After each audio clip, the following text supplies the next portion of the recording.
Ассаламу алейкум. Добрый вечер, друзья. С вами снова я, Орти Аслан, на канале Реалити. Сегодня 11 июля 2022 года. 20 часов по Берлину и 21 по Джохару соответственно. Приветствую вас, друзья. Я опять долго не выходил в эфир. И вот будем выходить сегодня, значит. Итак, Слеон.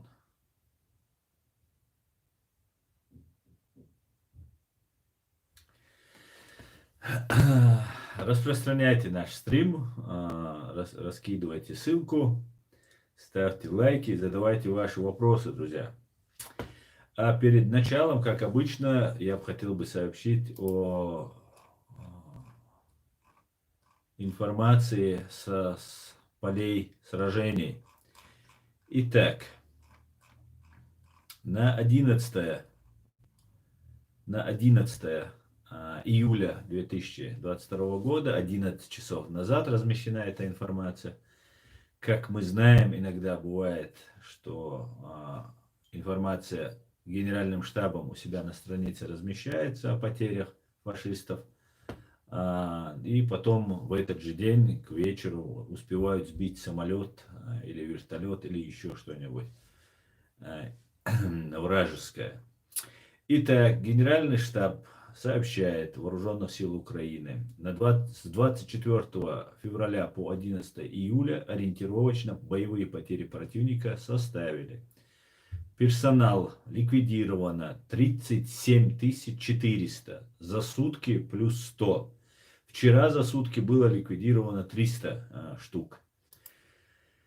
Боевые бронированные машины 3828 плюс 5 за сутки. Танков 4 за сутки, 1645 итого. Артиллерийских систем 838, 4 штуки за прошедшие сутки. РСЗО 0 штук за сутки, 247 итого. Anti-Aircraft Warfare систем 109 штук. Самолетов 217, 0 за сутки. Вертолетов 188, 0 за сутки. Как мы понимаем, вертолеты и самолеты вражеские уже давно не летают. Но была информация, здесь же я ее тоже сообщу, о уничтоженном летчике, который бомбил Ичкерию и Сирию. И в Украине на его судьбе была поставлена жирная точка или крест, не знаю, как угодно. БПЛА оперативно-тактического уровня 676 штук, 0 за сутки. Крылатых ракет 0 за сутки, всего 155. Корабли, лодки, военные корабли 15, 0 за сутки. Автомобильная техника и автоцистерна 2696, плюс 2 за сутки. Спецтехника 66, 0 за сутки. Наибольшие потери противник понес на Авдеевском направлении. Данные обновляются. Так, сейчас я вам хотел показать этого летчика.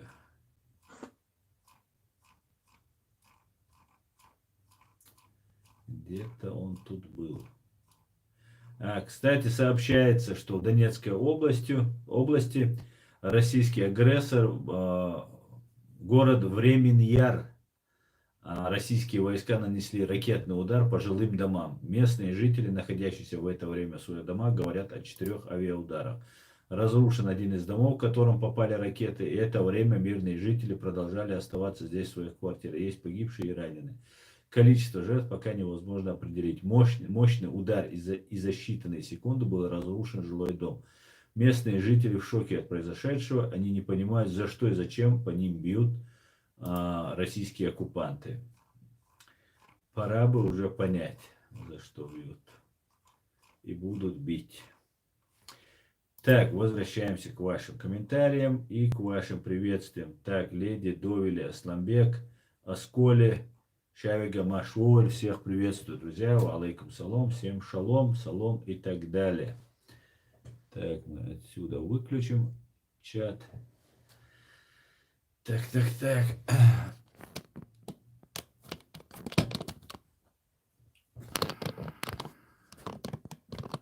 Вот так вот. Нет. Опять криво. Вот так ровно, мне кажется. США, Америка, Асколя, Шавига, Машвойль, Валейкум Ассалам, Машдуэль. Фриман Антипутинец. В России после победы Украины должна произойти денацификация, деимпериализация, демилитаризация, денуклеаризация, нуклеаризация, если русские не хотят откатить средневековье. Совершенно полностью с тобой согласен, Фриман. Абсолютно так. Деимпериализация, демилитаризация, разоружение, атомное, ядерное изъятие оружия и химическое, биологическое. Вообще все виды вооружения, массового уничтожения в России, конечно, нужно будет изъять. Вояки, привыкшие убивать мирно жить, должны быть все утилизированы, говорит Григорий. Примус, Леонид Кириллович, приветствую. Астамаш Уоля, Леонид Кириллович. Приветствую тебя, Леонид Кириллович. Оуэль Маш. Рад всем, друзья. Добрый вечер всем соратникам, борцам с империей зла. Так. Друзья.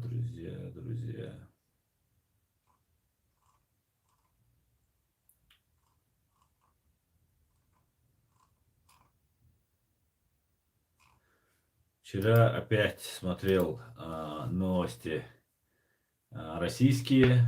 Вчера вечером смотрел Гиркина, террориста. Просто истерика у них. Они вот остановили свои войска. Если помните, когда Лисичанск наши оставили, отошли, туда зашли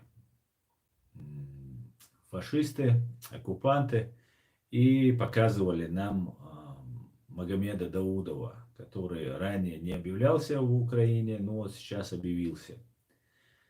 И там он рассказывает, что он, ну их там, полк Ахмада Кадырова, или как он у них там называется, вооруженные силы ГРУ или ФСБ, 6-й казачий полк там и так далее, вместе с вооруженными силами России, они освободили Лисичанск. Очень правильно, мне кажется, поступили украинцы, что отступили, так как никакого стратегического значения Лисичанск не имел, и русские сосредоточили очень много сил для того, чтобы ударить по вот скоплению украинских войск. И те войска, которые они были отведены, они в принципе уже побывали в боях, были очень сильные бои в этом районе, в этой области. И русские понесли колоссальные просто потери. Если вы помните, были видео, когда народная милиция, так называемая, сепаратисты, точнее, это самые настоящие коллаборанты, предатели своей родины, которых русские послали на убой, уже жаловались, что у них там почки болят, там у него дома жена, там дети, кормилец, у него там какая-нибудь там заноза в ноге и так далее, и так далее. И это было не просто так. Эти люди очень трусливые и никогда не посмеют так смело, открыто выступать, если их просто уже не довести просто до такого состояния, что они вынуждены были на камеру говорить такие вещи. Конечно же, скорее всего, их это не спасло, их, наверное, в штрафбат и дальше воевать. Но сам факт того, что эти предатели Украины, кадыровцы, украинские пушилинцы, или кто они там у них, ЛНР, или так называемым ЛНР. Так что вот такие вот дела. И вчера смотрел, как Путин и Шойгу встречаются, опять о чем-то говорят там и так далее.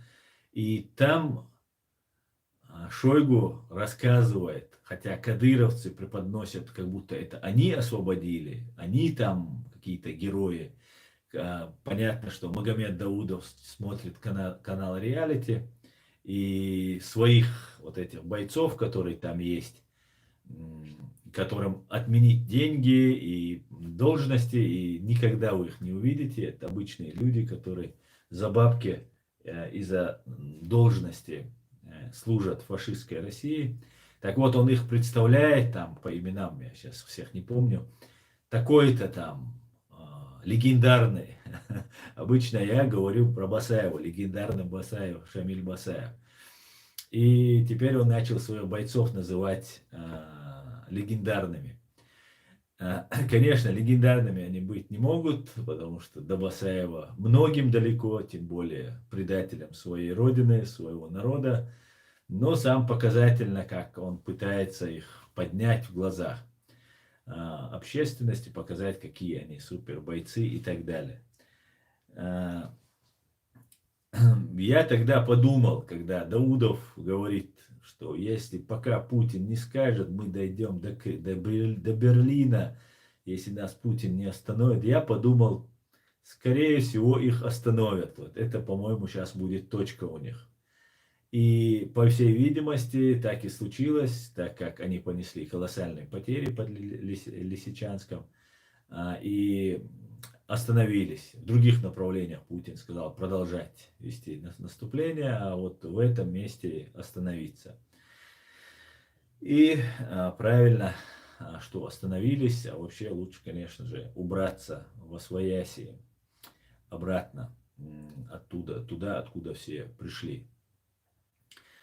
Вот, в принципе, встречается Путин с Шойгу, и Шойгу не говорит ни слова про кадыровцев, говорит про милицию ЛНР, говорит про казачий полк, про вооруженные силы, и ни одним словом не упоминает кадыровцев, отдельный полк. Почему-то, когда они это транслируют по телевизору, постоянно подчеркивают, как будто это какая-то независимая страна послала своих солдат. Про белорусов так не говорят, как говорят про кадыровцев, которые верой и правдой служат фашистской России и являются неотъемлемой частью Росгвардии, вооруженных сил ФСБ или вооруженных сил банд армии России. Как-то так, Дион, как-то так. Друзья, задавайте ваши вопросы. Смотрю, у вас уже тут накопились вопросы. И я постараюсь интересно провести сегодняшний стрим, Дион. И, кстати, возвращаясь к Гиркину, было очень смешно за ним наблюдать. Вообще матерый просто человек-садист, человек-убийца. Если вам нужно посмотреть такого классического террориста и фашиста, вы можете посмотреть на Гиркина, который просто матерейший убийца и ноет, что все плохо, нужна мобилизация. И по всей видимости Путин его услышал, хотя Путин давно об этом думает, просто побаивался людей призывать, нужно было подготовить, долго нужно было просить. И вот Гиркин долго просит, и вчера Путин заявил, или позавчера это было, но я увидел вчера это видео, где он говорит, что мы еще воевать не начинали. Или позавчера это было.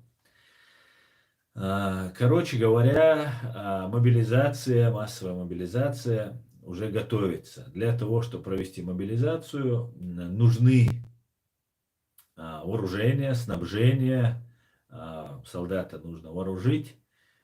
И, видимо, они к этому упорно готовились и сейчас начнут вооружать. Возвращаясь к Гиркину, можно сказать, что Гиркин давно требует мобилизации. И вот в последнем своем вот этом интервью, или вот в этой своем причитании, он сказал, что кавказцы, там, чеченцы, это вообще отдельная тема по мобилизации. Надо полагать, Гиркин просто не захотел до конца говорить, полностью выговаривать все, и речь пойдет о большей мобилизации кавказцев и в частности чеченцев. Об этом я давно предупреждаю, и советую всем мужчинам призывного возраста покинуть временно хотя бы фашистскую Россию. Вот будет мобилизация, скорее всего, им нужно что-то им дать, этим солдатам, автоматы, там, амуницию и так далее, и так далее. И, по всей видимости, сейчас мобилизация начнется в ближайшее время. Так, ну интересно наблюдать за Гиркиным, по крайней мере, при всем том, что он,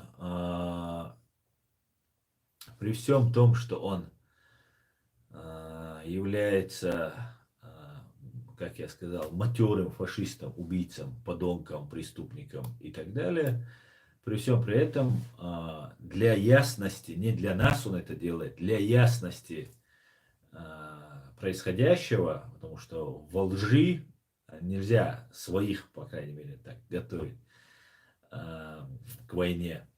Он говорит в определенной степени определенную правду. И в этой правде мы видим, что у русских дела очень плохие. И никогда в своей жизни Путин не ушел бы из-под Киева, совершив вот эти преступления. Ведь они в Буче, в других городах совершали преступления, не надеясь уйти, и что на весь мир их преступления станут известными. Ни в коем случае. Они собирались дальше идти, и в Украине, и в Буче, под Киевом, они планировали этими преступлениями навести ужас на украинцев. И они были вынуждены уйти не потому, что это был какой-то акт доброй воли, а потому что они не смогли дальше тянуть на таком большом театре боевых действий, вести боевые действия. То же самое можно сказать про остров Змеиный, тоже можно сказать, что вот они остановились под Лисичанске и не идут дальше, потому что нет сил. Нет сил. Поверьте, все, что они говорят, это ложь. Они на пределе своих возможностей. Они выдыхаются. Им очень-очень тяжело. Украинцам тяжело. Бесспорно, знаю. Но при всем при этом украинцы знают, за что воюют. Гибнет меньше украинцев, хотя, конечно, потери колоссальные. С украинской стороны гибнут лучшие из лучших, дворяне, можно сказать. А со стороны фашистов гибнут Шариковы. Поэтому, конечно, потери большие, но при всем при этом русским фашистам намного тяжелее, чем украинцам, бесспорно. Так.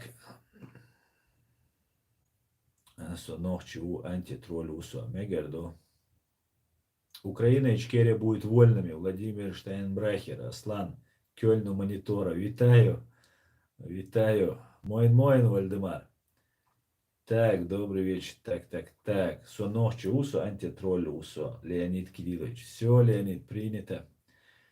Так, США, Америка. Асан, что ты знаешь о консуле ЧРИ в Украине? Я не знаю ничего об этом человеке, не знаю, консул, о каком ты говоришь, про Бориса Стамахина я знаю больше, но более распиаренный у нас Шулипа. Про Шулипу я ничего не знал, абсолютно. В Фейсбуке я видел какой-то российский юрист, который с украинской фамилией и перебрался в Украину, ну и, наверное, зов крови там и так далее, и так далее. И когда батальон шейха Мансура внесли санкционный список, я начал бить в набат и начал привлекать всех украинцев, которые откликнулись или которые готовы были, как-то сказать слово в поддержку батальона шейха Мансура. И вот таким образом я обратился к Шулипе, так как он юрист, очень неплохо пишет. Я подумал, что надо обратиться к нему. Когда мы с ним разговаривали, вы видели это видео, тот, кто видел, он говорит, он говорит, что вокруг Зеленского находятся агенты ФСБ. И я говорю, откуда вы это знаете? Из от моих бывших коллег, он мне говорит. И тогда я заподозрил, как говорится, что-то неладное.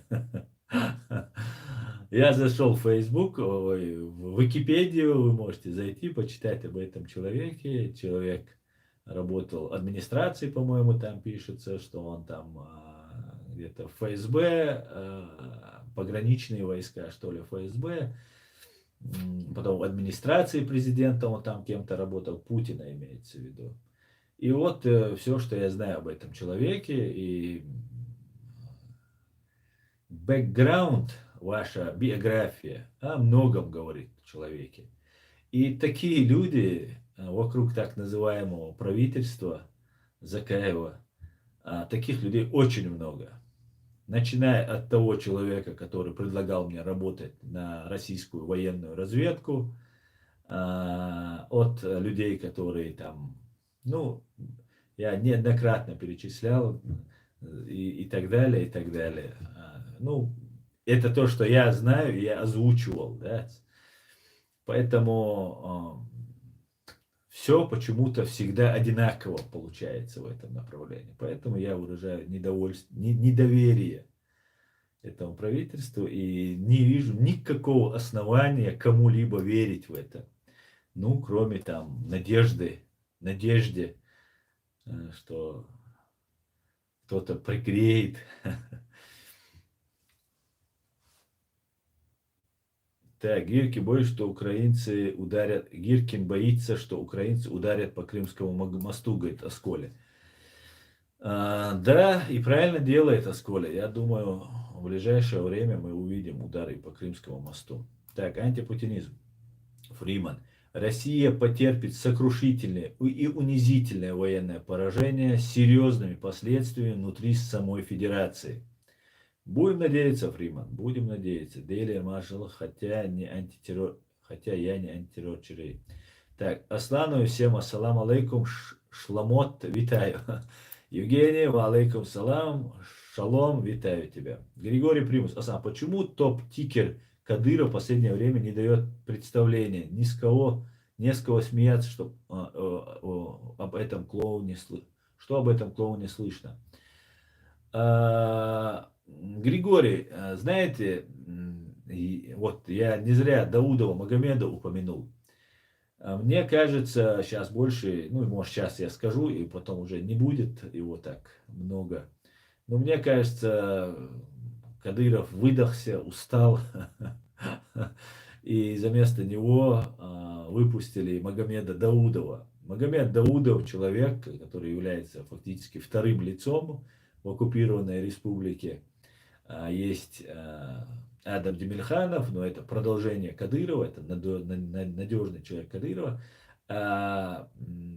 Магомед Даудов, судя по тому, вот по моим обрывочным данным, которые я имею, работает на ГРУ, на военную российскую разведку.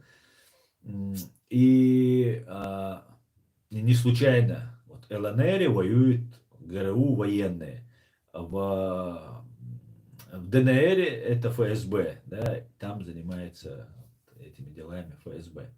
И ФСБ, как мы знаем, более главное, хотя непосредственно боевые действия, потери и трудности, чтобы они у них никогда не заканчивались, конечно, несут именно вот эти вооруженные силы банд армии России. И Магомеда Даудова Кадыров не может снять никак, ни при каких условиях. Это такой, как в Дагестане, ФСБшник, ГРУшник, противовес такой, контролирует друг друга. Я полагаю, что, ну, может, мы еще увидим, конечно, Кадырова, но я полагаю, что если выпустили Магомеда Даудова на экран, то все-таки ставка больше, перевес идет в сторону военных, а не ФСБ, который контролирует Кадырова. Посмотрим. Так-то Кадыров пока никуда не делся. Он есть, и он пока будет, пока есть Путин. Это личное охранное агентство Путина под видом кадыровцев. Ну и, конечно же, как мы знаем, после массовой казни в 2017 году бандглаварем Игорем Хвостиковым УФСБ, так называемой, по Чеченской республике. Мы знаем, что второй полк имени Ахмада Кадырова, так называемый второй полк имени Ахмада, является вооруженными силами ФСБ и выполняют приказы ФСБ. Также министром внутренних дел по Чеченской республике Руслан Алханов тоже является ФСБшником, потомственным, как об этом говорит сам Кадыров Рамзан. И Аслан Ирасханов, который является непосредственным исполнительем или непосредственным контролером, организатором, исполнителем убийств, массового убийства на территории второго полка вооруженных сил ФСБ имени Ахмада Кадырова, так называемого. Аслан Ирисханов переведен замом вот этого Руслана Алханова. Руслан Алхан, да, у них есть там Алу Алханов, это уже из другой оперы. И Алу Алханов это та опера, которая собирается сейчас вернуться в Чеченскую республику, сместив Кадырова. Ну, такие планы, вероятно, у них имеются. Так что еще Кадыров еще объявится, я так думаю. Так, Фриман антипатриотизм. Российская история показывает, что проигранная война, а Путин с высокой степенью вероятности эту войну все-таки проиграет, приводит в течение 2 лет к большим проблемам для режима. Да, Фриман, мы на это очень надеемся. Невозможно построить, говорит дальше Фриман, единую, но демократическую Россию. Никогда этого не будет. Единая Россия будет империей, а империя и демократия вещи несовместимы. Абсолютно верно. Русские зэков выпускают воевать в Украину. Вот так все плохо. Роман Хетик. Да, Роман, спасибо, что напомнили. Совершенно верно. Русские, это делается с первых дней войны. То же самое происходило в Чеченской республике. Они обкатывали эту ситуацию на нас. И сейчас уже по всей России, ну, уже стало это достоянием общественности. Я думаю, это было с первых дней. Посылают людей, как говорится, смыть кровью то преступление, которое они совершили. Так. И это, конечно же, говорит о том, что у них все плохо. Путинская воровская клика, присытившись несметными богатствами и всевластием внутри собственной вечно догнивающей страны, возжелала еще и величия, и чтобы весь цивилизованный мир был у нее на посылках. Да? Так. Хаймерсы делают головную боль России. Да. Мировое господство, что хотела установить Россия, это когда ты диктуешь миру свои правила. И сам можешь их менять по своему усмотрению. На Украине нашла коса на камень. Да. Кавказ Чери. Ассаламу алейкум, Асан. Дэл эту бойлха, дэл алшуойла. Мы нуждаемся в тебе и таких людях, как ты. Ва алейкум ассалам, Кавказ Чери. Аллах рейс хуйлон. Так. Друзья, вы так много наговорили тут, а я еще где-то там отстаю. Поэтому я перемотаю, друзья. Самый низ. Пожалуйста, прошу повторить ваш комментарий, который... Григорий Примус. И все-таки я не понимаю, как мог гордый народ чеченцев в таком количестве перейти в сторону вечного врага. Неужели только деньги? Нет, Григорий, это такая большая проблема и большая тема, чтобы ее так в 2 словах рассказать. Но более денег, да, не только деньги, конечно, что там важно, было чеченское общество, которое пережило геноцид, чеченская нация, которая потеряла 30% от числа своих граждан, было всем миром оболгано и оставлено 1 на 1 со зверьем, с бешеным зверьем, который взрывает своих же граждан, спящих в своих же домах, русских, то есть, как это делал Путин с Патрушем в 1999 году. Мы все это знали, мы все это видели, мы все это понимали. И нам оставили один выбор. Или же сражаться против России, ну или же сказать, хорошо, раз вы так говорите, мы будем в составе России и будем продолжать жить и развиваться. Все должны жить и развиваться.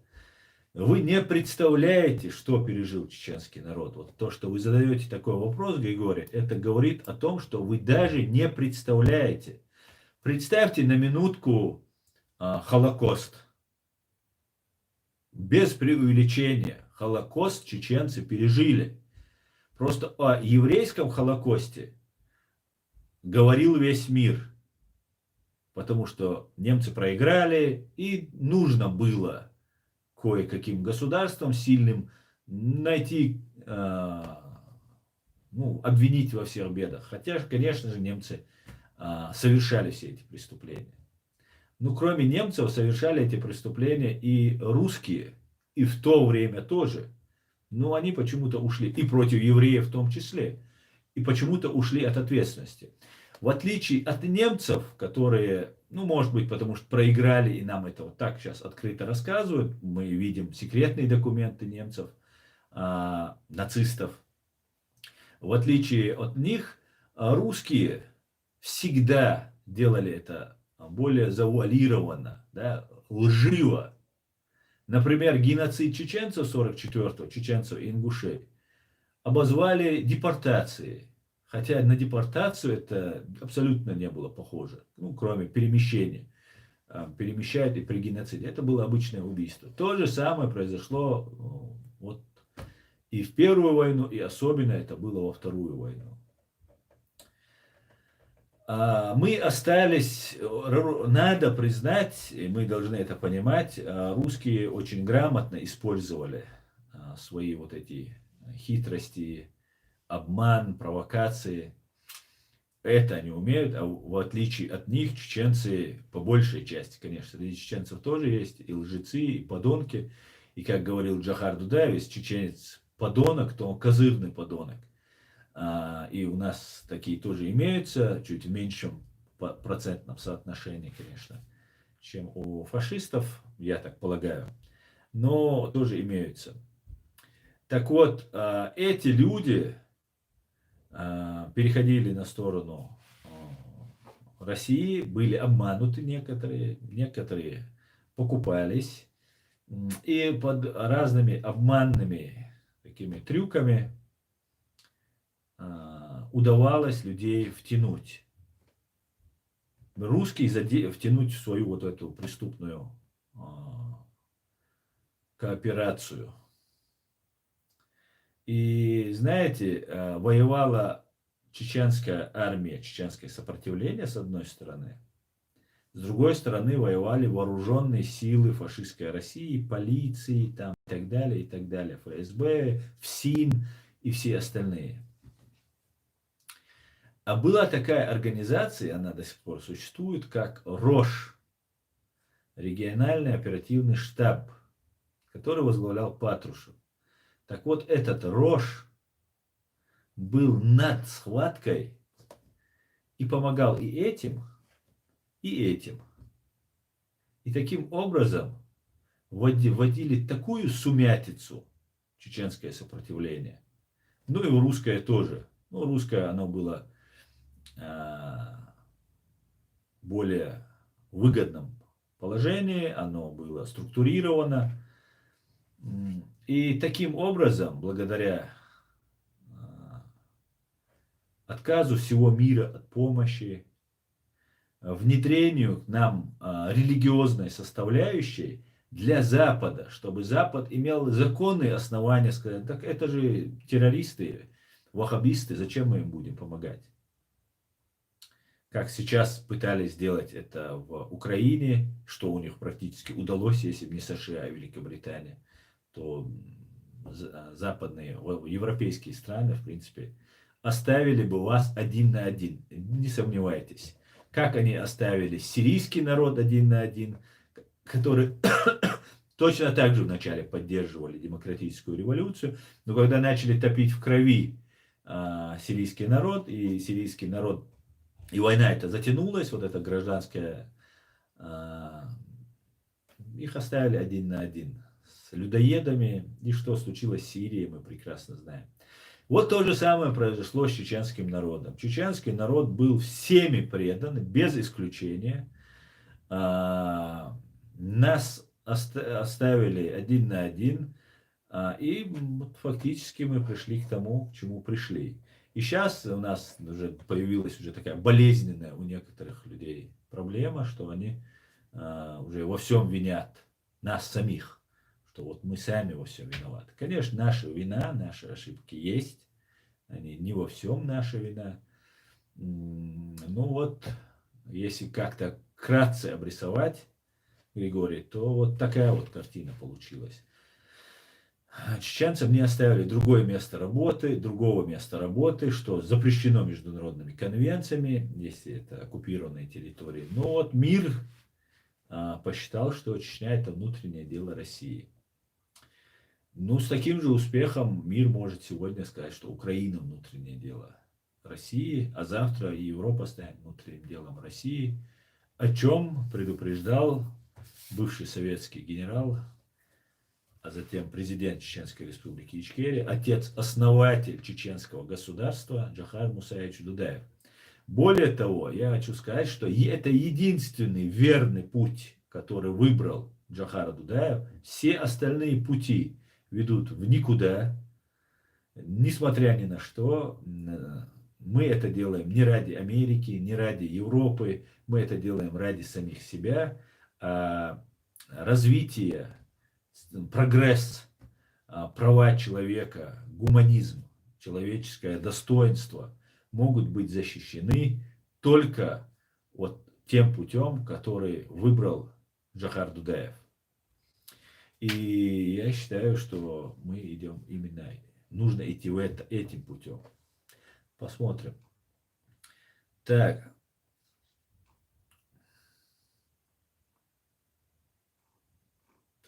Так, выйдешь комментарий. Так, Асна, что думаешь в консервативном лагере в мире на прошлой неделе 2 потери? Джонсон ушел, Синдзо Абе какой-то придурок убил. По-твоему, случайность или чьи-то уши торчат?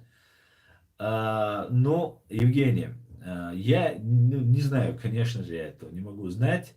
Может быть, это жизнь-то не заканчивается одной Россией, конечно же, и Борис Джонсон, ну, конечно, заигрывание с русскими до хорошего не доводит, и, возможно, кто-то в партии заигрывал Джонсона, это особенно, когда это касается денег, там везде где-то появляются ворованные у русского народа деньги, русскими властями, кстати говоря. И поэтому, возможно, конечно, это могло быть и так, но я не могу сказать ничего. По Синдзо Абе я могу сказать, что не знаю, кто его убил, случайно это или нет, но вчера я смотрел вот эту передачу «Москва, Кремль, Путин», по-моему, называется. И там, ну, просто они потеряли лучшего друга. Конечно, это может быть забалтывание вопроса, отвод такой от себя внимания фашистами, но при всем при этом мне почему-то кажется, что реально АБ хотел в какой-то степени договориться с Путиным, поэтому, может быть, им даже это было невыгодно. Хотя я ничего по этому поводу не знаю, не вдавался в какой-то глубокий анализ и вообще никогда не интересовался этой темой, поэтому не могу ничего сказать. Так, цветут в России махровые упрямо плодов прогресса семена, снобизм плебея, чванство хама, высокомерие дерьма. Или исчезнут, вы правы, Аслан, говорит, Асколе. Так, чеченский народ воевал около 20 лет в разных концах планеты. Лучше думайте, каким образом так долго. Чеченец-республиканец. Так, кадыровцев всего 5000 от силы. Это капля от чеченского народа. Или это чеченцы должны были воевать, пока вы русские и другие проснетесь, хорошо вы устроились.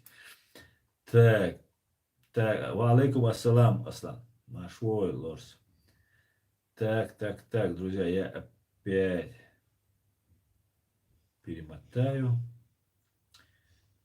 Так.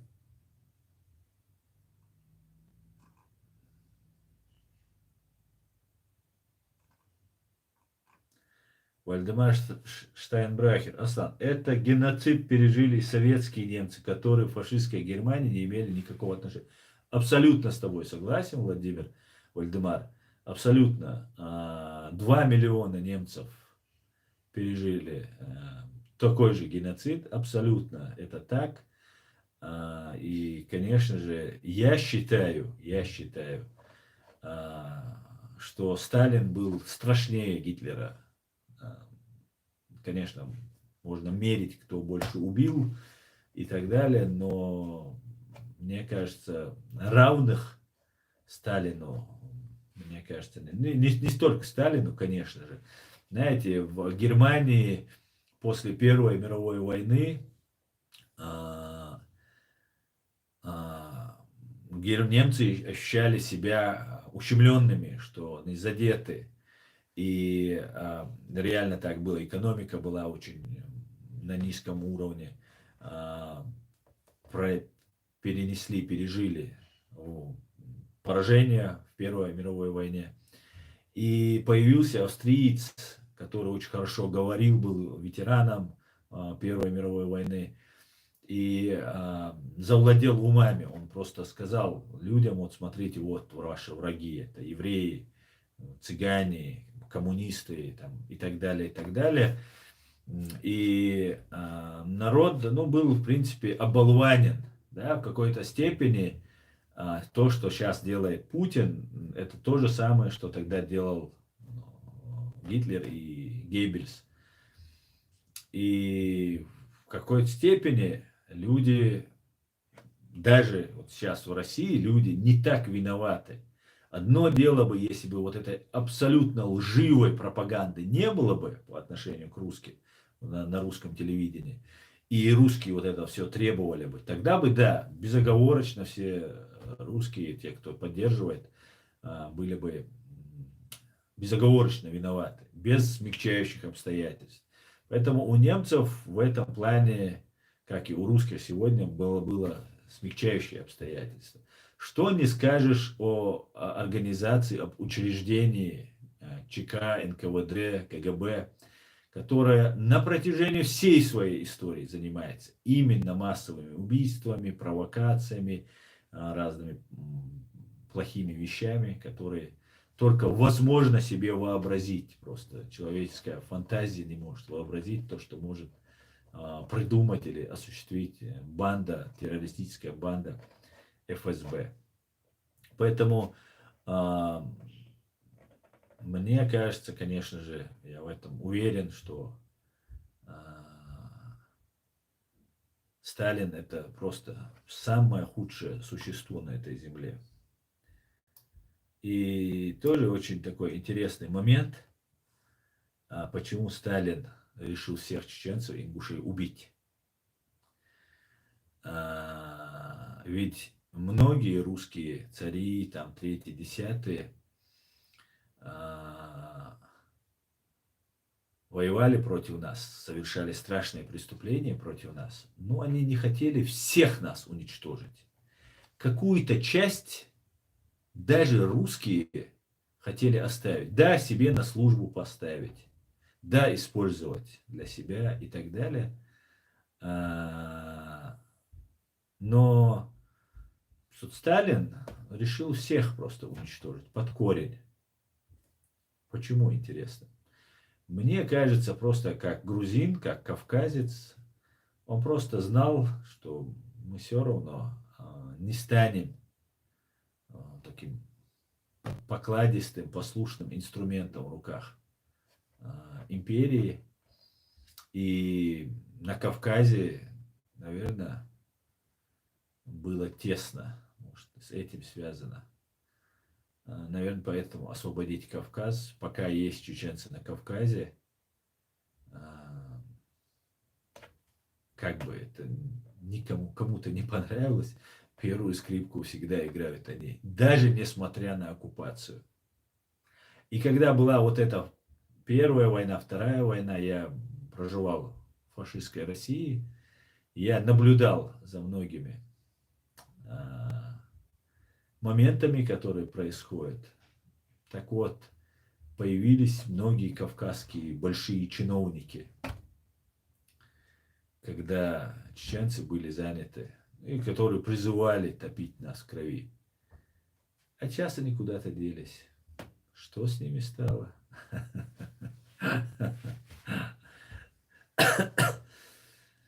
И мы подготовили документ, но это был это черновик, сейчас мы подготовили, мы разослали очень уважаемым людям, и сейчас вносим коррективу, изменения, существенные изменения мы вынуждены были внести. И это концепция обусловленной независимости, которая была нашим правительством предложена в 2003 году, Министерством иностранных дел, точнее, была предложена. Мы ее с товарищами переделываем. Сейчас вносим вообще еще существенные изменения в том, что было. Но мы решили засекретить, так как посчитали нужным засекретить. И мы еще не завершили этот документ, потому что нам нужно кардинально кое-что там изменить. Мы все это изменим. И в ближайшее время будем заканчивать эту работу и вносить эту концепцию на обсуждение в самые высокие кабинеты, в которые мы получим доступ. Мы ее назвали дорожной картой для Чеченской Республики и Ичкерия. И я думаю, если Соединенные Штаты или ООН соизволит, наконец, обратить внимание на многострадальный чеченский народ, то интересы на Кавказе Соединенных Штатов и Великобритании, кто из них поможет, кто нам согласится помочь, кто согласится стать спонсором, кто согласится обучить наших полицейских, пограничников и всех остальных, станет посредником между нами и фашистской Россией, то мы можем гарантировать интересы этой страны на Кавказе. Я в этом нисколько не сомневаюсь. И если это произойдет, а мы приложим максимальные усилия, несомненно, мы сдержим свои обещания. На каких бы условиях мы не заключили договор с США, там, с кем-либо, мы выполним любые условия, под которыми поставим свою подпись. Я в этом нисколько не сомневаюсь. Как их выполняют та же Турция, например, или Германия, или Израиль. Так.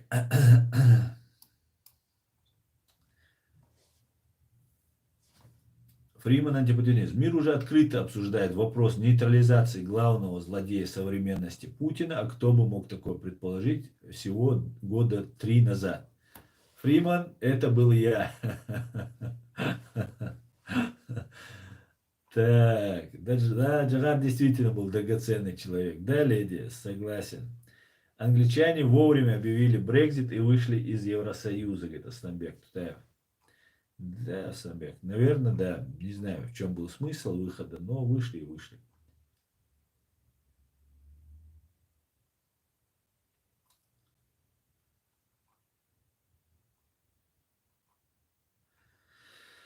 Так, Фриман антипутинизм. Украине нужны ракеты, томагавки, но наземного базирования. И все остальное они сделают сами. Способность достать противника на сопредельной территории отобьют у них охоту пулять из-за границ и с моря. Да, депутат Европарламента Алексей Гончаренко рассказывал в Ассамблее ЕС о трагедии чеченского народа и говорил о геноциде. Я понял, что они до сих пор ничего не знают.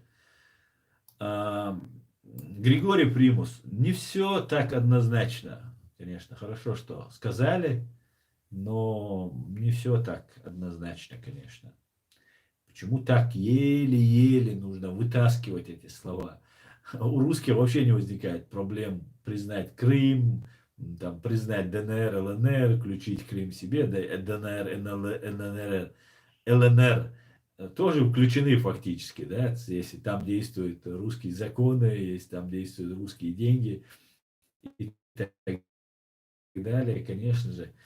Не знаю, почему Украина так не делает, но вообще Украина, бойцы на фронте ведут, а сзади точно как в Чеченской Республике. Потом этих бойцов, этих генералов по одному будут убивать, дискредитировать, их будут друг с другом стравливать и так далее, и так далее, и так далее. Если выстрелить в историю из ружья, у нас есть конституция и закон, им надо следовать. Да, Шульдамак, совершенно верно. Люди чаще всего оправдывают злодеяния, и переубедить их было невозможно. Так что оскотинилась огромная масса русского народа давным-давно. Изменить этих людей невозможно, говорит Фриман. Так, в России информация доступна практически всем, но она, похоже, многим просто не нужна. Почему не нужна? А причина оскотинивания наций, говорит Фриман.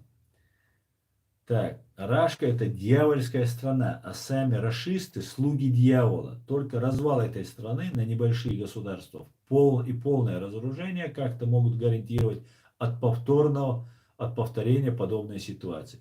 Да, Фриман, я абсолютно с тобой согласен. Если Россию не разделить, да, не развалить ее на части, Россия будет продолжать еще большую представлять угрозу для безопасности, для стабильности, для всего мира. Абсолютно это 100%. И нужно именно в этом направлении нам всем двигаться и в этом направлении работать. Так, Вальдемар Штайнбрахер. Я из Казахстана, теперь в Кёльне. Мне знакомы наши истории. Хотелось бы с вами встречаться. Вальдемар, пока вы в Кёльне, я в Гамбурге, я буду очень занят, и, конечно же, обязательно надо будет как-нибудь встретиться, но пока я не располагаю временем, к большому сожалению. Фриман Антипатинус. Такой страны с именем Россия в сегодняшних границах существовать не должно. Сделает ли это украинская армия совместно с армией НАТО или достаточно будет санкций? Неважно. Абсолютно согласен, Фриман.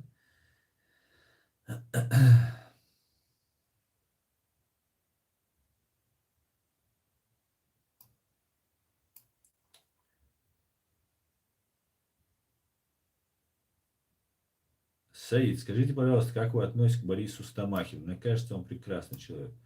К Борису Стамахину я отношусь с глубоким уважением. Борис Стамахин один из лучших людей России. Без сомнения. Синдзо Абе японский национальный консерватор и был за возврат Курил. РФ потеряли лучшего друга в лице Абе. Пчелы против меда. Да, но они договаривались, Евгения. Они договаривались. И я не думаю, что Абе хотел забрать силой у России Курилы. Поэтому торги шли, разговоры шли. Это была такая неплохая площадка для спекуляций, манипуляций и торговли.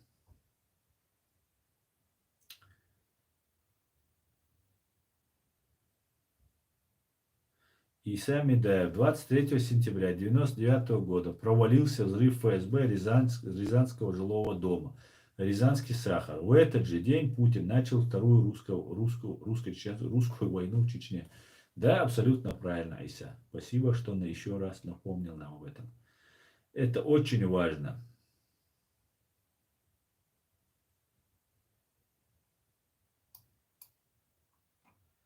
Так. У нас есть друзья в цивилизованном мире. Да, Ури, абсолютно так. Черчилль сказал, кто между войной и позором выбирает позор, получает и то, и другое. Да.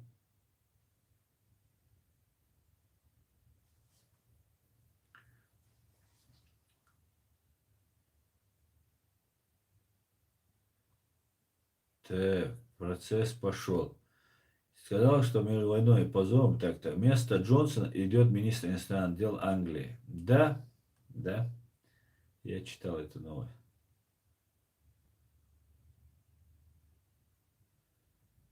Так, Фриман, пугая внешними врагами России, убивают изнутри, но не меняются веками. Девиз царя «Воруй и лги». Так, просмотр российского телевидения уже через месяц гарантирован как минимум тошнотой, рвотой, головной болью, а может и в дурку загреметь. У каждого народа свои герои, только у русского народа одни насильники, садисты и убийцы со временем их в России возводят в ранг святых. Да, именно так. Именно так. Так, друзья, я почитаю ваш комментарий, который вы писали ранее. Арслан Акинец. С уходом Джонсона ничего не изменится. Кандидат на его место будут покруче него. У швеца есть ролик по этой теме, кому интересно. Не, швец уже не интересен, да. Швец уже давно раскрылся, да. Алханов, по-моему, бывший президент Чечни. Да, Алханов, бывший президент Чечни.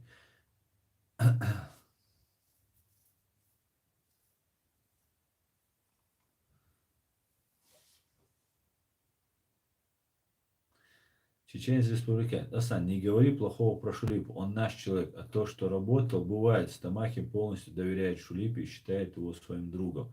В интервью Стамахина спрашивали о Шулипе и его бэкграунде. Я сказал, ты задал вопрос, если ты все это знаешь, зачем меня было об этом спрашивать. Ты задал вопрос, я ответил. Я ответил. Дело не в Шулипе, а в теме, кто мне предлагал работать на русскую разведку.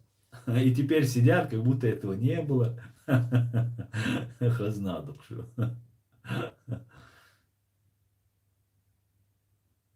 Мир понял, что армия Россия это армия быдла и стоит на втором месте сзади. Да.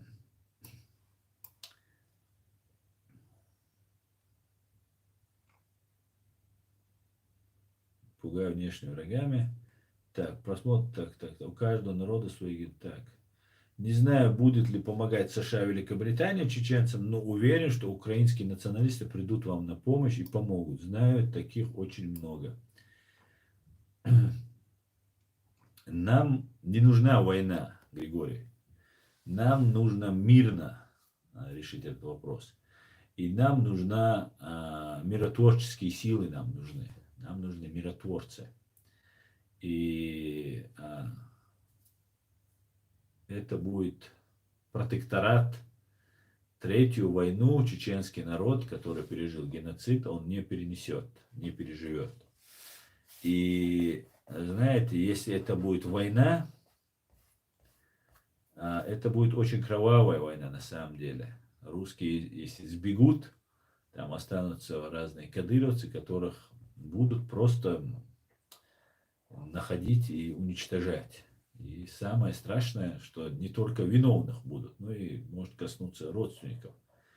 Поэтому и это не гарантирует нам построение государства. Я, например, не вижу свободных, независимых лиц в чеченском информационном пространстве, которые бы не запятнали себя связью с кадыровцами, с ГРУ, там, ФСБ. Поэтому нам нужна помощь, международная помощь, протекторат. И я надеюсь, что как когда-то в Боснии, другим местам опыт имеется, нам будет оказана такая помощь, и мы так сможем установить, не проливая кровь. Ни в коем случае, категорически нам нужно постараться избежать этого варианта. То нам сейчас предлагают какие-то отряды идти воевать. Не надо. Не надо. Не надо.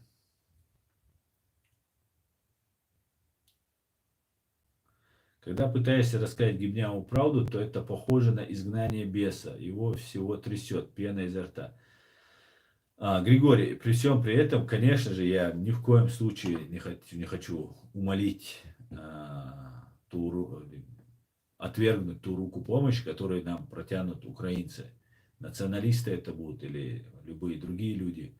Для нас это очень ценно и очень важно, как сейчас вам важно, что протягивается вам рука всего мира, в первую очередь США и Великобритании. Точно так же нам важно, конечно же, и ваша рука, и их рука, и всех. Так.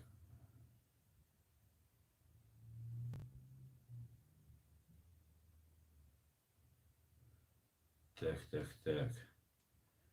Никому нет житья от этого русского ГБшного фашистского отребия. Ни соседям, ни внутри гадюшника 1/7 суши. Это не рыба.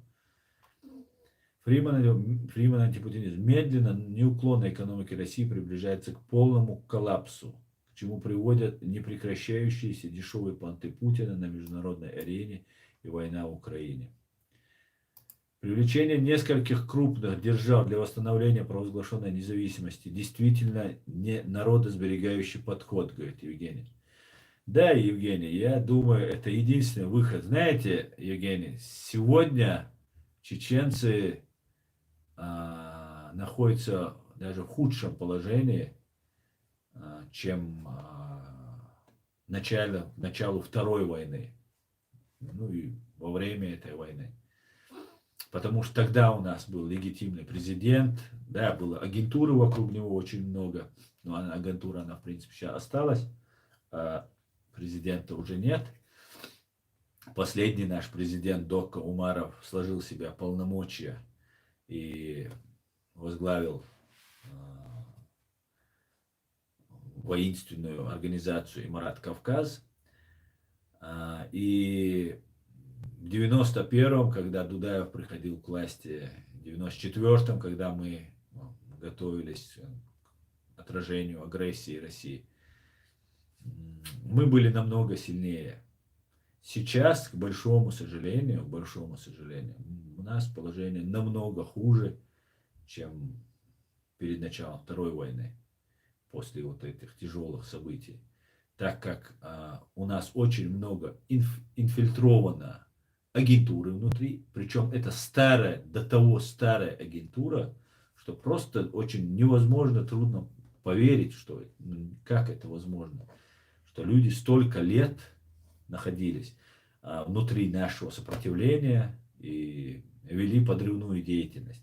Может, кого-то позже, конечно, вербанули, но есть основания полагать, что там с первых дней находились люди. Поэтому сейчас, если начать какую-то революцию, да, войну, это новые убийства чеченцев, раз, просто убийство и с той, и с этой стороны. Потом в случае преодоления вот этого ФСБшно-кадыровского заслона,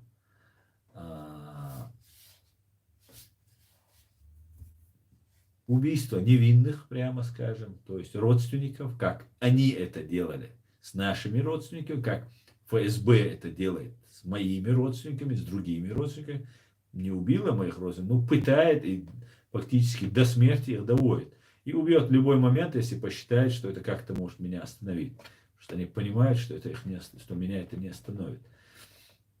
И чеченцы очень обозлены. Чеченцы могут очень кардинальные меры принять в отношении там, этих предателей и, к сожалению, их родственников. Поэтому, это ведет к тому, что чеченский народ на века будет разделен. Но некоторым людям проще сделать так, уничтожить всех кадыровцев, всех еще большей кровью, замазать те преступления, в которых они замешаны, чтобы покрыть, так обычно любой преступник и совершает. Так же действует Путин, совершает одну войну, потом еще большее преступление в другом месте и так далее по нарастающей. Пока свой вот этот жалкий отрезок времени, который Богом отведен, не закончит на этой земле. Поэтому единственный способ спасти чеченский народ — это избежать третьей войны и в соответствии с законом, уголовным кодексом а, наказывать виновных, и только лишь виновных, которых в судебном порядке вина будет доказана. Только так чеченцы смогут построить, как и записано в Конституции, правовое демократическое государство. Только так мы сможем выйти вот из этого болота. А дальше убивать я категорически против этого. Причем при всем при этом кто-то может обвинить меня в какой-то там малодушии, в трусости, что вот там и так далее, и так далее. Так вот, я могу сказать всем, кто так скажет, пока вы все спрятались, я веду эту деятельность, несмотря на то, что мне, моим родственникам угрожает опасность. Поэтому эти претензии я не принимаю. Я думаю не о том, как я буду выглядеть, смело или не смело. Я думаю о том, как минимизировать потери для чеченского народа. И всегда ставлю во главу угла любую свою мысль, привожу именно вот к этой цели. И, к большому сожалению, люди, которые участвовали вот в этих событиях, в первой русской чеченской, во второй, особенно во второй, которые предавали своих товарищей, которые сдавали своих товарищей, которые воровали деньги, которые им полагались, и не доходили эти деньги до адресатов. Эти люди выезжали за границу, им способствовали как-то, помогали выехать. Иногда не препятствовали, иногда помогали. Некоторых довозили, например, до границы ФСБшники сами. Это уже там других лиц касается. Но факт остается фактом. Этим людям нужно самим выйти сухим из воды. К большому сожалению, не все чеченцы знают этих лиц. Если кому-то рассказывать, не окрепший, не подготовленный ум, это может и не поверить в это, так часто может происходить. Но по каждому этим людям есть люди, которые знают, имеют информацию. И эти люди, вот те преступники, которые хотели бы уйти от ответственности, они будут делать все, идти на сговор с врагом, они будут поджигать третью войну, которую категорически мы не допустим. Категорически мы будем препятствовать этому. Категорически. Ну вот, к большому сожалению, вот такая у нас ситуация.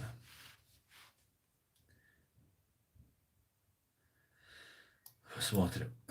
Не думай о пропавших триллионах, кто с кем сколько денег распилил. Пускай страна давно на грани краха, но жизнь прекрасна, если ты русский ватный дебил.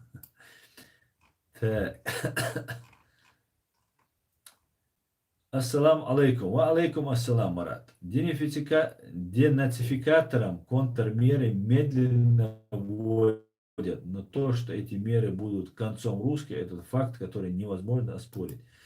Марат, ва алейкум ассалам, но не концом русских, а концом имперской России, потому что русские никуда не денутся, они останутся, они будут. Это огромная нация, огромное население, которое никуда не денется. Так, в России никогда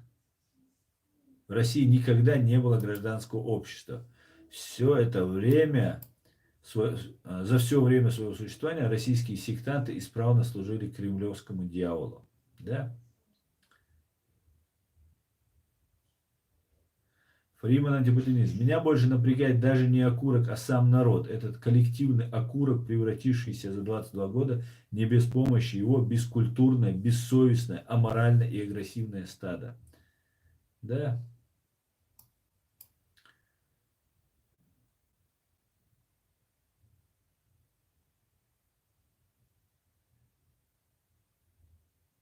Так.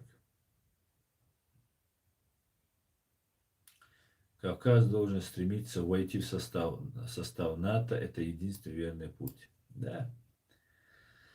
Фриман. Шантаж всегда был первым правилом у чекистов. Как еще можно повлиять на человека, на ситуацию только с помощью шантажа? Мы на горе всем буржуям мировой пожар раздуем. Блок. Да? Так, потрясает невероятная дремучесть и дикость российской власти, оппозиции и подведомственного ей народа, больного имперской чумой величия русского мира. Фриман антипутинизм. Право – это здравый смысл и мораль, понимаете? Но у москалей нет ни того, ни другого. Отсюда появляются совершенно безумные, безнравственные законы, запрещающие ненависть. Вилпис, инкульта. Ассаламу алейкум, всем доброго вечера. Ва алейкум ассалам, Вилпис, машуэва. Ленин сказал, что Запад даст нам веревку, на которую мы его и повесим. Продаст, скорее, таковы методы ЧК. Да, именно так. Асна, как ты собираешься смести Кадырова без силового метода, цветочки ему дарить? Говорит Шульдман. Нет, я не собираюсь дарить никому цветочки.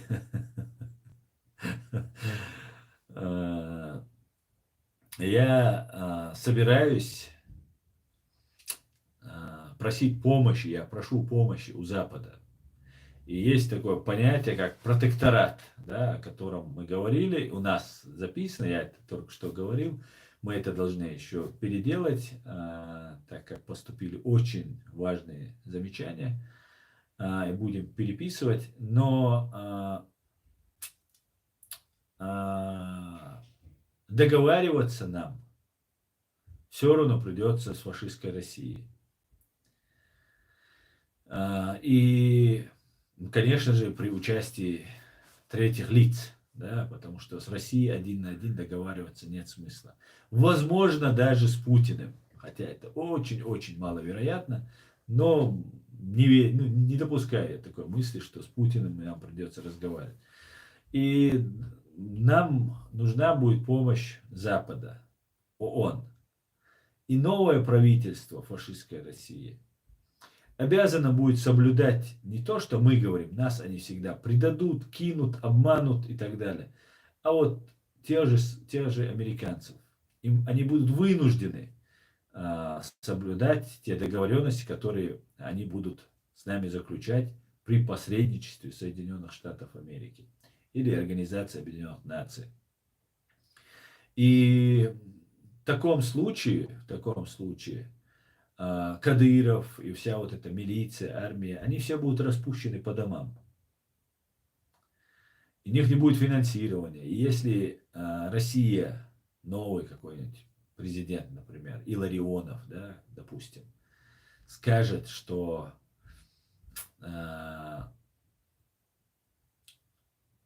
Кадыров не является главой, что вот Чеченская Республика будет избирать себе нового главу и так далее, то в таком случае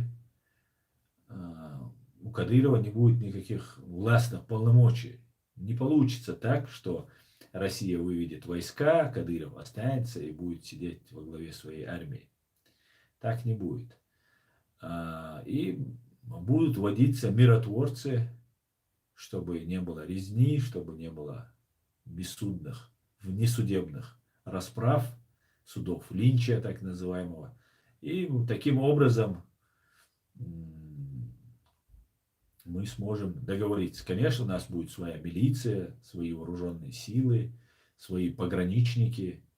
Но это нужно будет подготовить. Свой парламент, своего президента избрать и так далее. И если кто-то думает, что если Россия ослабнет, Путин уйдет и так далее, и Кадырова оставят, это неправда. Никто тут на Западе, в первую очередь в США или Великобритании, в первую очередь в США, не захотят вообще видеть Кадырова. Кадырова так использовали, что ему отступать вообще или извиняться, или как-то выкручиваться нет никаких шансов. Ну, на место Кадырова может прийти, например, Даудов. Да, и будет сейчас он управлять. Ну и так далее. Я, если честно, могу вам рассказать, мы можем это обсуждать очень много, просто там слишком много неизвестных, чтобы хотя бы несколько версий развития событий изложить. Но я считаю, что, ну, как минимум, мы должны сперва найти поддержку, а потом уже исходить, что мы можем сделать. А не так, как мы сейчас соберемся какой-то армией, пойдем и так далее. Мы собирались, мы сделали все, мы сделали больше, чем кто-либо мог сделать. И даже если в Украине соберется 1000 чеченцев, а их там уже несколько тысяч, они ничего не смогут решить в политическом плане. Они могут захватить город Джохар, они могут захватить несколько населенных пунктов во временно оккупированной Чеченской Республики Ичкерия. Но если им не будет финансирования, политической поддержки, и кто-то должен будет вести какие-то переговоры, да, если это будут какие-нибудь радикальные товарищи, которые будут строить шариат, то никто их не будет поддерживать, и мы окунемся снова в средневековье. А на это нас и подталкивают, именно на это и нужно, чтобы еще больше усугубить ту проблему, которая есть у чеченцев, чтобы то преступление, которое совершали нынешние, покрыло еще большее. Поэтому только мирный путь, только протекторат, только помощь международного сообщества, помощь Соединенных Штатов Америки. Только так мы можем что-то сделать. Все остальное полная фигня. Полная. Это катастрофа для чеченского народа. Катастрофа. И люди, которые бежали, когда их избранный президент Масхадов обязывал вернуться и стать с ним в один ряд, сейчас с новой силой к чему-то призывать? Нет. Там есть батальон шейха Мансура и Джохара Дудаева. Эти люди с 2014 года в Украине есть. Функцию показать, что чеченцы не все за Россию, и хоть как бы пропаганда это не действовала, как вы видели, чуть-чуть на спад пошла эта пропаганда, хотя они не нагло опять свою вот эту кадыровскую карту русские разыгрывают. Достаточно тех бойцов в лице батальона шейха Мансура и Дудаева, батальон Джохара Дудаева, чтобы вот эту пропаганду их просто отфутболивать. И мы тут, которые говорим, очень распространяем эту информацию. Остальное это все имитация деятельности. Или же большая провокация против чеченского народа. Так, друзья, я перемотаю.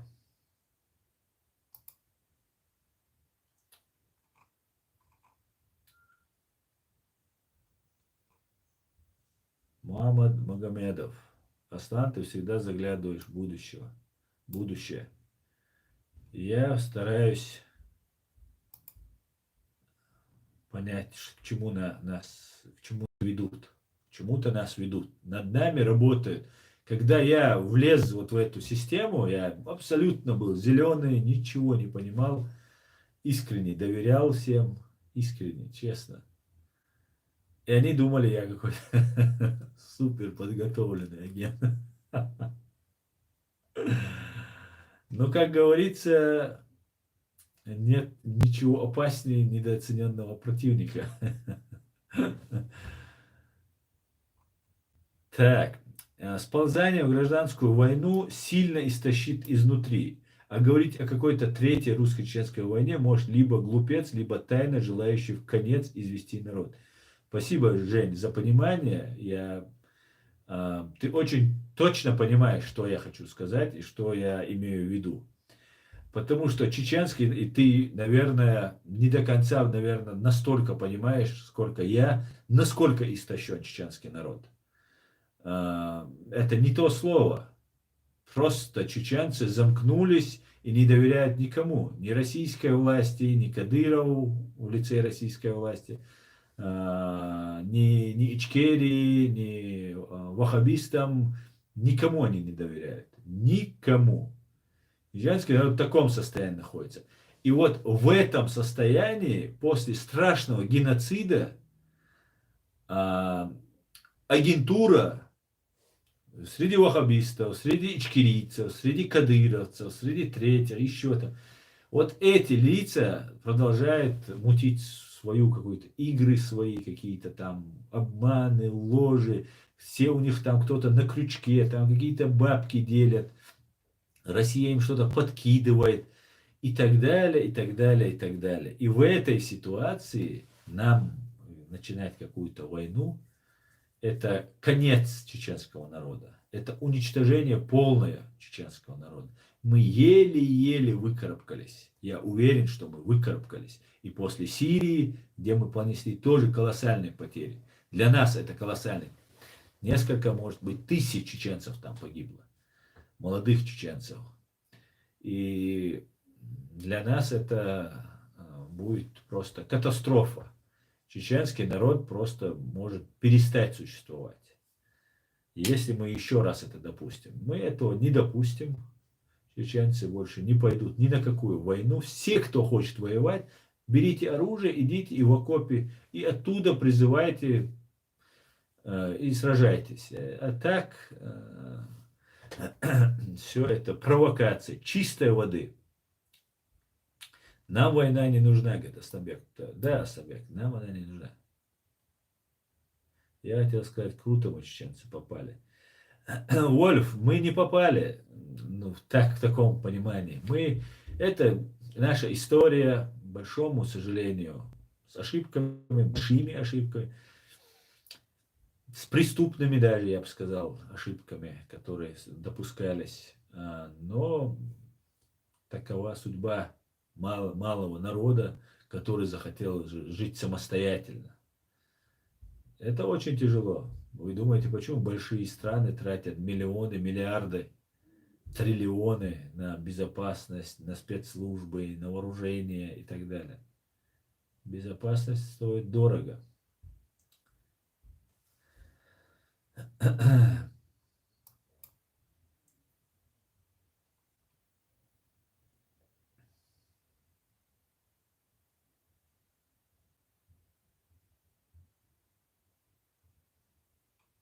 Нет никакой новой России. Они все пришиблены имперским мешком, у всех имперские тараканы в голове.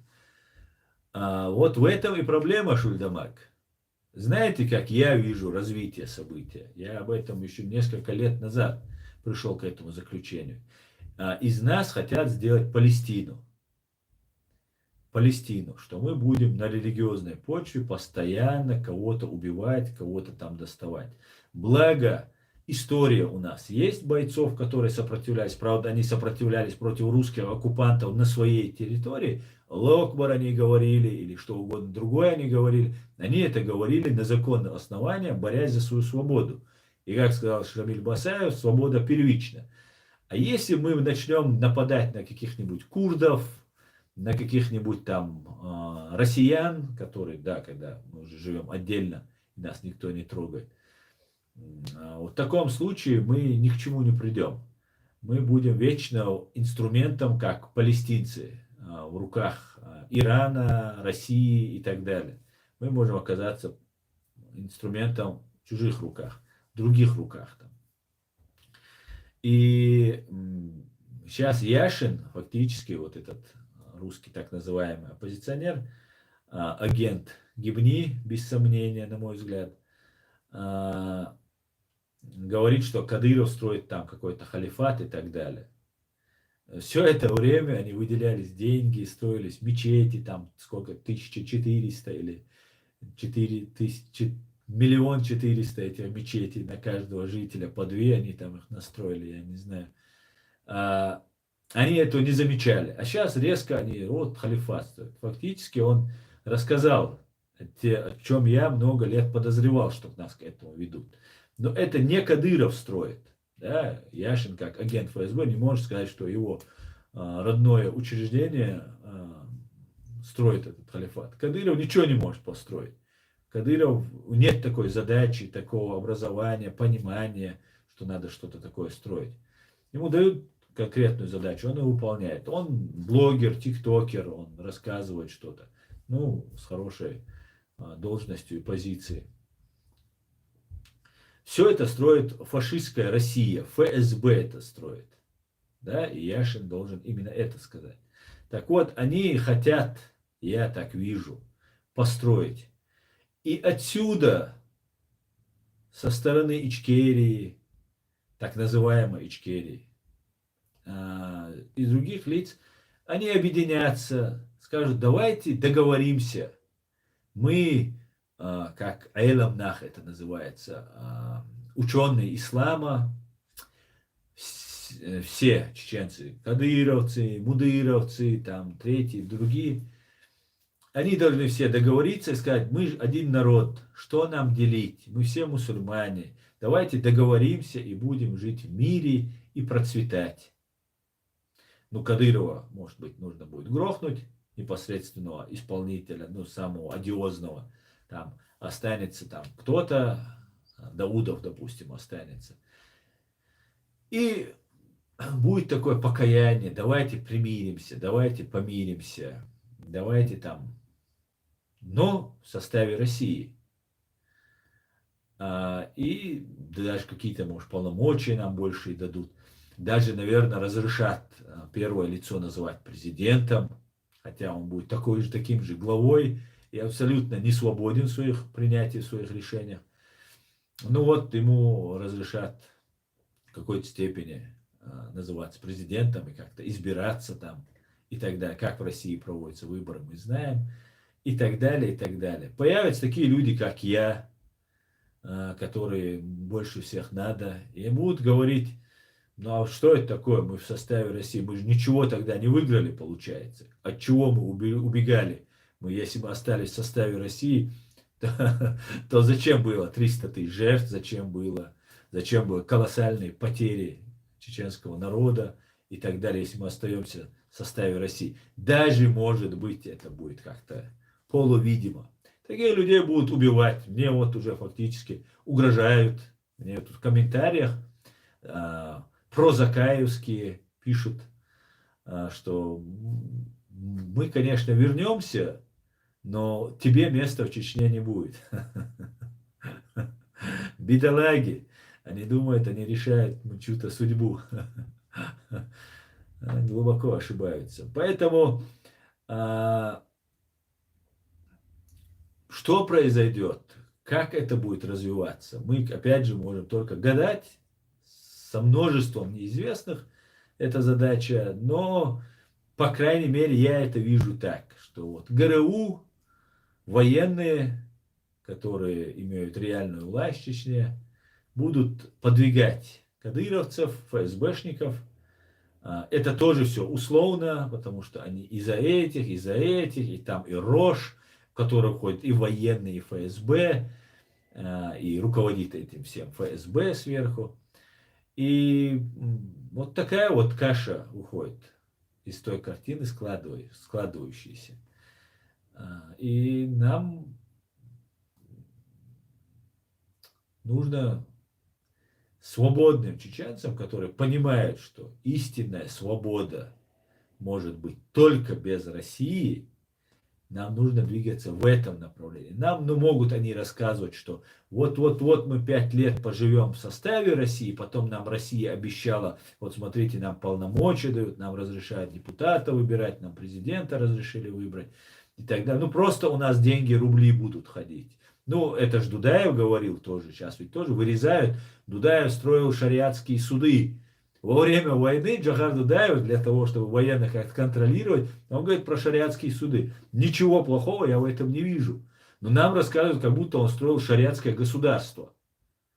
И причем вот этот свой, вот этот вечно плачущий араб, вот этот, там подпевает, нашид какой-то у них там бывает постоянно. Постоянно плачет какой-то. Вместо и не вместо вставляют, что даже не слышно, что человек говорит.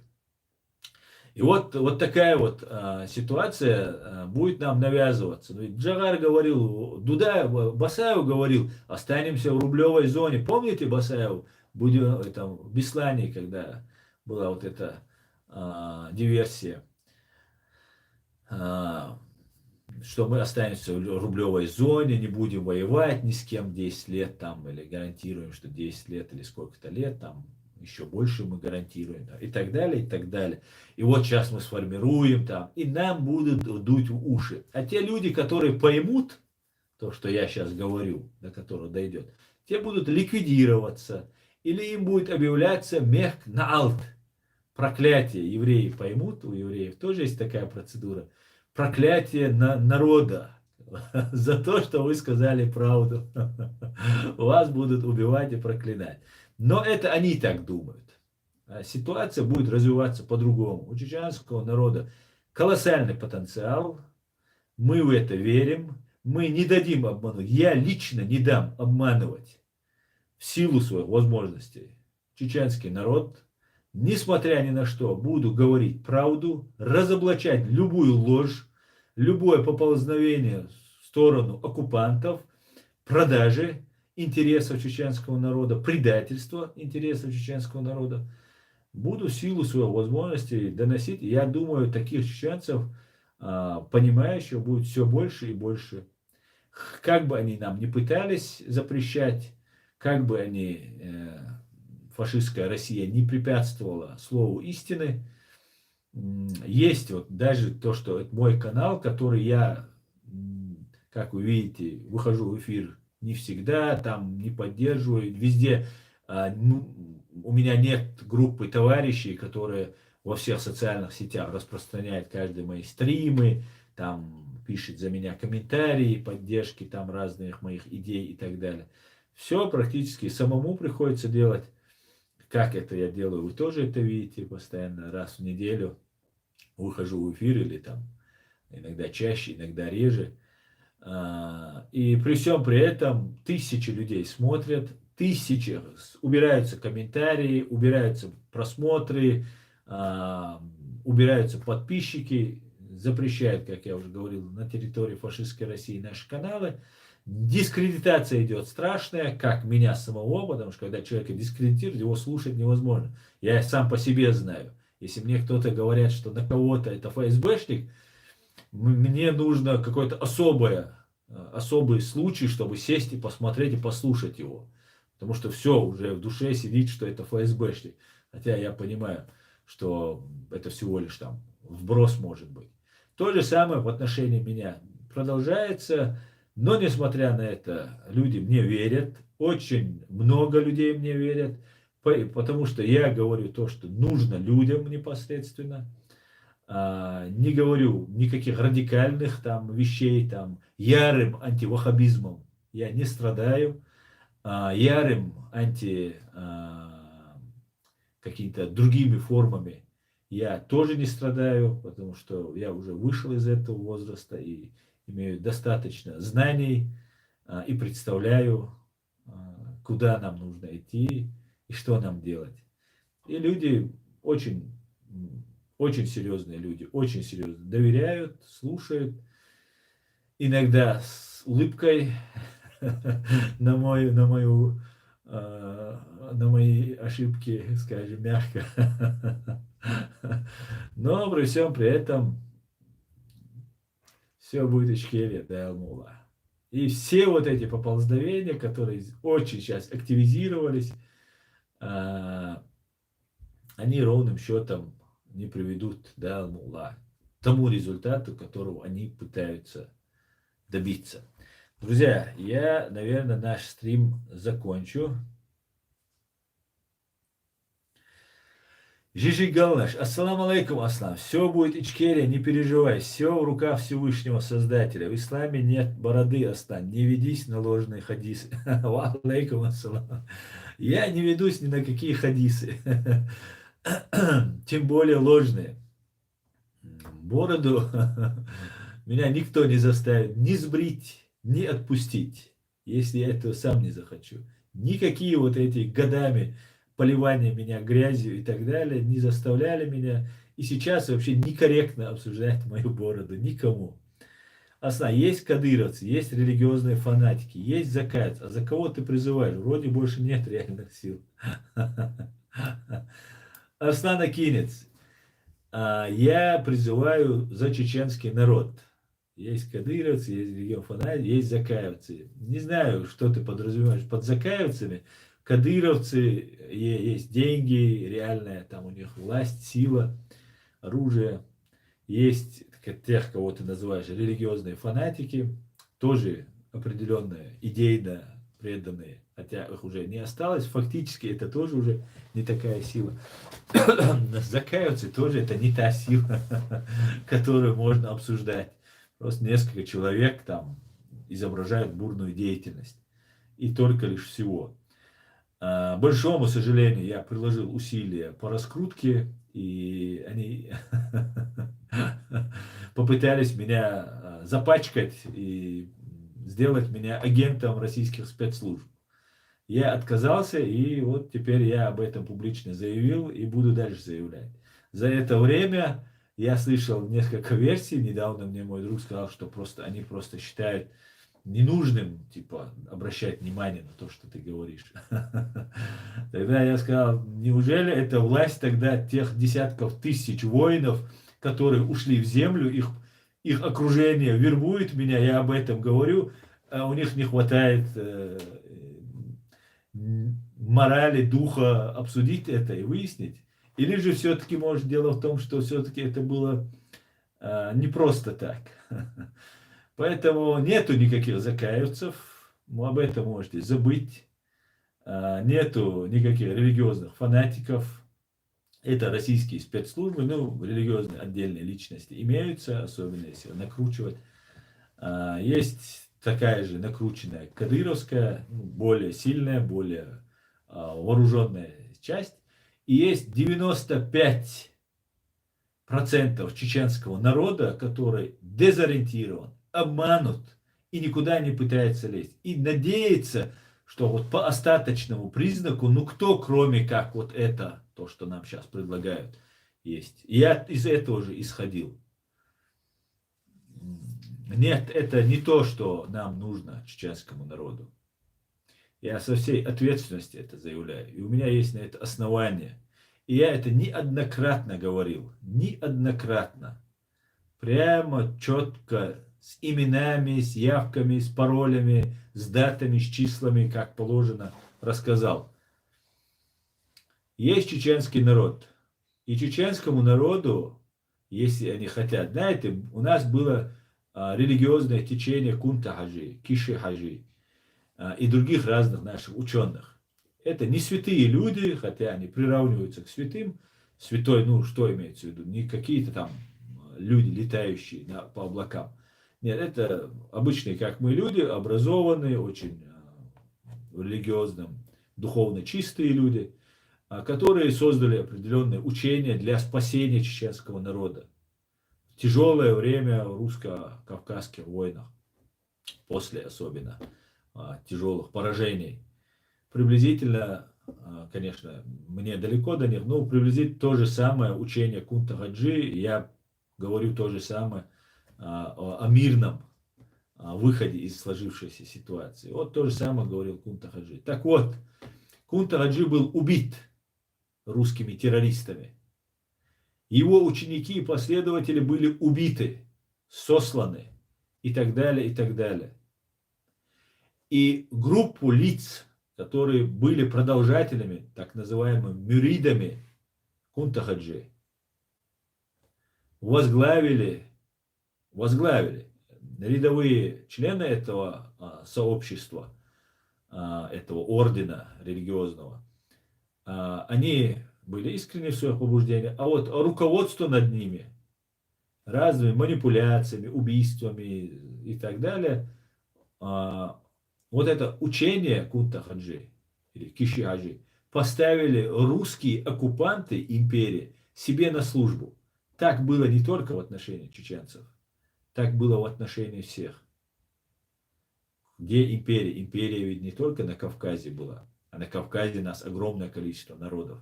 Так было и в Сибири, И на Востоке, и на Западе, и на Юге, куда приходила империя, и не только русская империя. Любая империя себя так ведет. И у них есть отдельные направления и так далее. Но я хорошо знаю русскую империю. И вот эта русская империя также, на мой взгляд, так же, как учение Киши-Хаджи, учение или движение за свободу и независимость Джохара Дудаева, который тогда знамя поднял Джохар Дудаев, хотя не один он, сотни и тысячи лучших сынов, возможно, даже лучше, чем сам Джохар Дудаев, хотя не будем их кого-то лучше и хуже делать, таких же, как Джохар Дудаев, лучших сынов, отдали свои жизни, которые хотели жить больше, чем мы. Тысячи и тысячи их последователей, которые поверили им, пошли по этому пути. Так вот, это наше народное учение за независимость сейчас фактически контролируется теми, кто нас оккупировал. И в основном это чеченоговорящие, которые находятся среди нас. К большому сожалению, это правда. Нравится это кому-то или не нравится.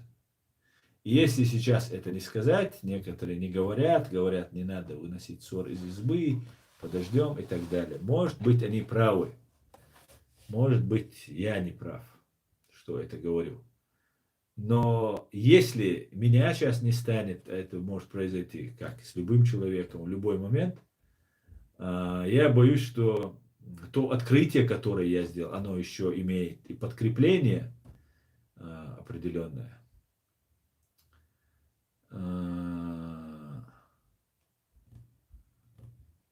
Это может просто уйти со мной, и нам придется заново наступать на грабли. И наше учение, наше движение за свободу и независимость всегда будет управляться вот в самый последний момент, вот не в ту сторону, вот чуточку в другую сторону, и мы отходить. Если не будет на самом деле независимый и свободный лидер или группа лиц, которая будет нас вести. Поэтому я не считаю, что есть какие-то закаевцы, какие-то там религиозные, там и третий, десятый. Есть мы, чеченский народ, и все, что мы сделаем, то будет. И не надо ждать, что за 20 лет люди ничего не сделали, а сейчас они что-то сделают. Не сделают. Не сделают. Как Путин не сделает для России ничего хорошего, так и это не сделают. Потому что никогда они ничего хорошего так и не сделали. На этой ноте я заканчиваю свой сегодняшний стрим. Спасибо, что смотрите. Спасибо, что поддерживаете. Все будет Ичкерия, да, Алмула. Ади кёйль маш ойль.